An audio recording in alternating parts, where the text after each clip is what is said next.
1973 के संदर्भ में निम्नलिखित कथनों पर विचार कीजिए। अभी देखिए रेगुलेटिंग एक्ट 1773 के संदर्भ में संक्षेप में हम चर्चा किए हैं। अब उसी से संबंधित अब देखिए यहाँ पे प्रश्न आपको मिला कि रेगुलेटिंग एक्ट, देखिए अब पहला कथन है कि इसके तहत कलकत्ता में एक सर्वोच्च न्यायालय की स्थापना का प्रावधान किया गया। यह कथन बिल्कुल सही है, क्योंकि इसके तहत जो है कलकत्ता में एक सर्वोच्च न्यायालय की स्थापना की गई, जिसके न्यायाधीश इलिजा इम्पे थे और इसके अन्य न्यायाधीश कौन थे? HCL। देखिए अब ये जो है आप लोग याद करिएगा, प्रश्न यहां से जरूर आता है। इसके मुख्य न्यायाधीश जो है, इस सर्वोच्च न्यायालय बना था यहाँ पे, उसके मुख्य न्यायाधीश कौन थे?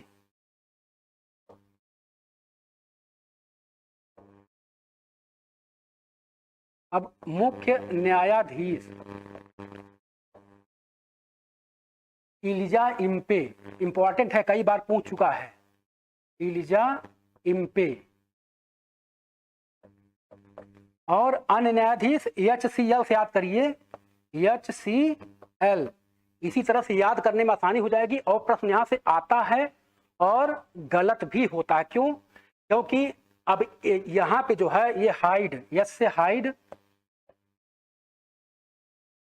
और सी से चैम्बर्स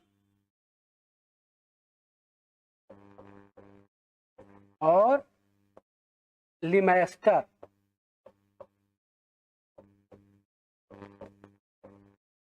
अब ये तीनों है।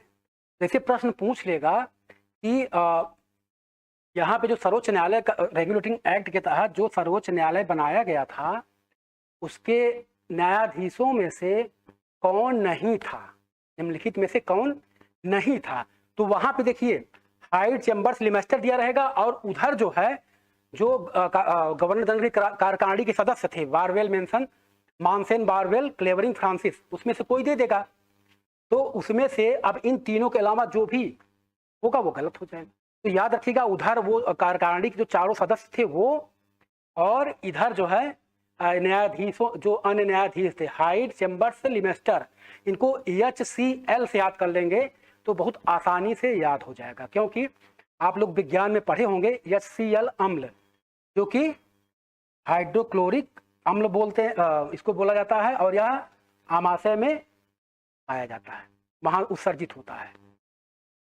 ठीक है ना? तो अब ये जो है HCL से आप लोग याद कर लीजिए। तो ऐसे में आपको एक प्रश्न और याद हो जाएगा। अब इधर देखिए, पहला कथन यहाँ सही हो गया। अब दूसरे कथन पे आइए। यह जो है सर्वोच्च न्यायालय, यह सर्वोच्च न्यायालय कौन सा सर्वोच्च? जो कलकत्ता में स्थापित हुआ है। यह सर्वोच्च न्यायालय 1774 में कलकत्ता में गठित किया गया था। अब देखिए 73 में तो बात हो गई, 73 का रेगुलेटिंग एक्ट में तो बात हो गई कि अब जो है वहां पे कलकत्ता में एक न्यायालय स्थापित किया जाएगा। वही न्यायालय 1774 में गठित हो जाता है। वेरी इंपॉर्टेंट प्रश्न, वेरी इंपॉर्टेंट। तो याद करिएगा कि अब ये 1774 में गठित हो गया, ये भी सही है। और तीसरा है कि इलिजा इम्पे इसके प्रथम मुख्य न्यायाधीश थे और चैम्बर्स, लिमेस्टर और हाइड इसके अन्य न्यायाधीश थे।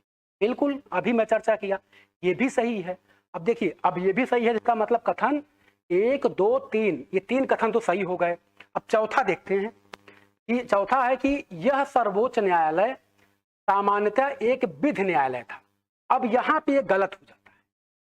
यह केवल विधि न्यायालय नहीं था, इसमें जो है सैन्य न्यायालय भी शामिल था। एक प्रकार से यह जितने भी प्रकार के न्याय उस समय तत्कालीन भारत में, अर्थात ब्रिटेन के अधीन तत्कालीन भारत में जितने प्रकार के न्याय हो सकते थे, सब प्रकार के न्याय यहाँ पे न्याय दी जाती थी। चाहे वह सैनिक न्यायालय हो, चाहे वह सामान्य विधि न्यायालय हो, या कोई राजस्व संबंधी न्यायालय, सब कुछ जो है यहीं पे देखा जाता था। तो अब यहीं पे गलत हो गया। यह केवल विधि न्यायालय नहीं था, यह सैन्य न्यायालय ही था। तो याद रखिएगा, बहुत इंपॉर्टेंट, ये चौथा गलत हो गया। तो अब इसमें देखिए 1, 2, 3, एक कथन 2, 3, ये 3 सही है। जब ये 3 सही है तो अब आइए देख लेते हैं कि 3 किसमें है। अब इसको जो है बहुत ध्यान से आप लोग देखिएगा, यहां से प्रश्न, अब ये जो इतना बड़ा प्रश्न आपको लग रहा होगा कि बहुत बड़ा प्रश्न है, लेकिन जो है ये एक एक लाइन में एक एक प्रश्न भी है। आपको यहाँ पे 3 प्रश्न मिला। प्रकार देखा जाए तो छोटे एग्जाम के लिए जैसे आरओ में भी बहुत सारे प्रश्न बड़े भी आते हैं, हाँ, तो बहुत सारे प्रश्न छोटे भी आते हैं। जो छोटे प्रश्न आते हैं तो अब इसी में से एक लाइन उठाकर रख लेगा कि कलकत्ता में जो सर्वोच्च न्यायालय का गठन हुआ था कब हुआ था, तो 1774 में हुआ था। ऐसे करके छोटे प्रश्न बनाना होगा, तब भी यहीं से आपको मिल जाएगा। तो इसी वजह से बड़े प्रश्नों पर जो विश्लेषण होता है उसको ध्यान से आप अगर सुने रहेंगे तो एग्जामिनेशन हॉल में आपका प्रश्न गलत नहीं होगा। ये मेरा अनुभव है और वादा भी है। तो अब चलिए, अब यहाँ पे जो है चौथा गलत हो गया, तो अब आइए देख लेते हैं कि कौन सा उत्तर इसमें सही है।